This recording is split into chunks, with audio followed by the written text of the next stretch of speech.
Assalamualaikum dan salam sejahtera guys. Kembali lagi Ride and Camp. Lokasi kali ini Sungai Gapoi, Karak Bahang. RV kita di Shell Eco Majestic. Dekat sini kita nak jumpa dengan Abang Faizal dengan jentera KTM 790 Adventure. Ride kali ni Abang Faizal yang lead. Dia bawa ikut jalan Kuala Kelawan, Jelebu. Kira ikut jalan dalam lah ni. Selalu ikut highway ni boring juga. Jadi ikut jalan belakang macam ni, jalan dalam ni, banyak pokok redup je sepanjang jalan tu.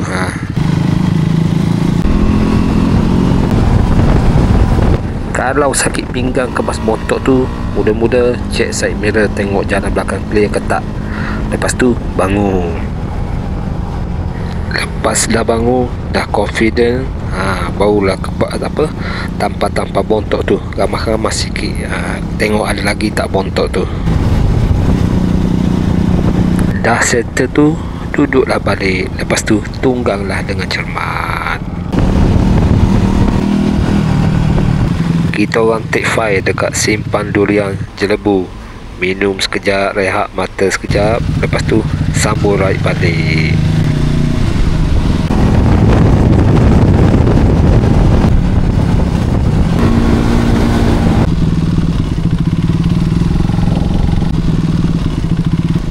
Elok je sampai di Sungai Gapoi Karak ni, hujan pun turun. Kita orang berteduh sekejap dekat tandas yang terbengkalai ni. Plan kita orang nak camping depan air terjun Sungai Gapoi ni, so kenalah cross sungai. Masalahnya jalan seberang ni dia dah runtuh separuh, jadi tinggal sikit je. Tapi itulah, kitanya tak terror bab nak panjat bukit dengan motor ni. Apa lagi mendapatlah ni.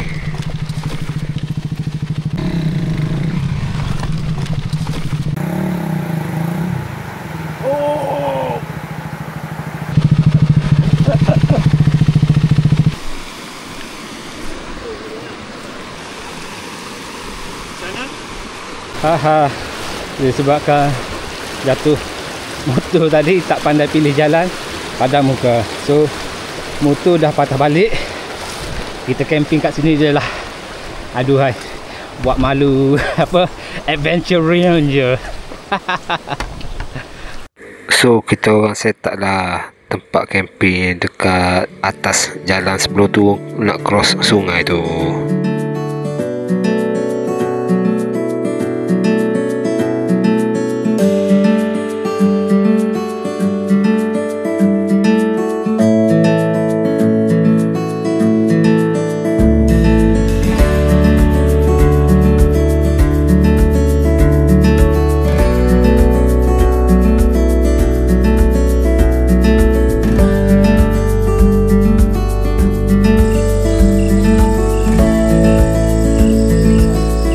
Malamnya aktiviti macam biasalah, masak-masak, makan minum, lepas tu borak-borak sekejap, layan feeling. Lepas tu dalam jam 10 lebih macam tu masuk tidur.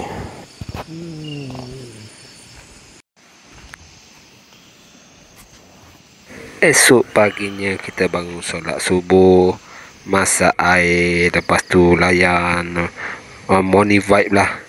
Boleh tengok lah orang asli duk lalu nak pergi masuk kebun, santai-santai. Lepas tu aku pinjam kejap drone Abang Faizal ni.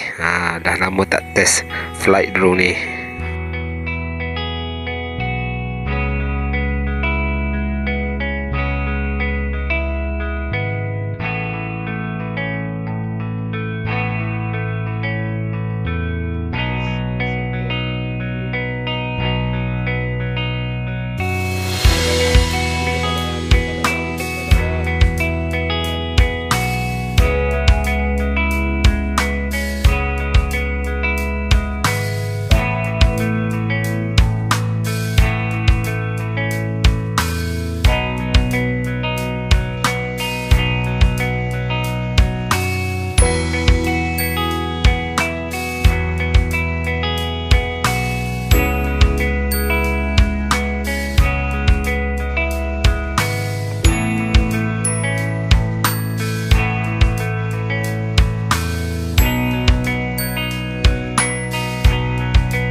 Jam 10 pagi matahari dah terik memancar ke arah tempat kita orang camping. So macam biasalah, kita kemas-kemas packing dulu.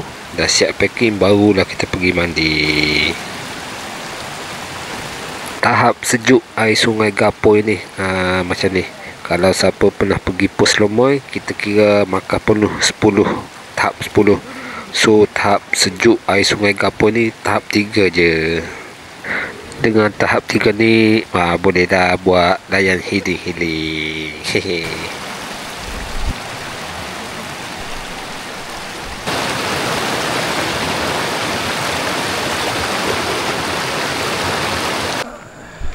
Jam 12 tengah hari dah siap mandi. Kita naik kemas habis memarang and nak gerak balik dah. Okey lah guys, itu je lah cerita kali ini. Till next ride. Assalamualaikum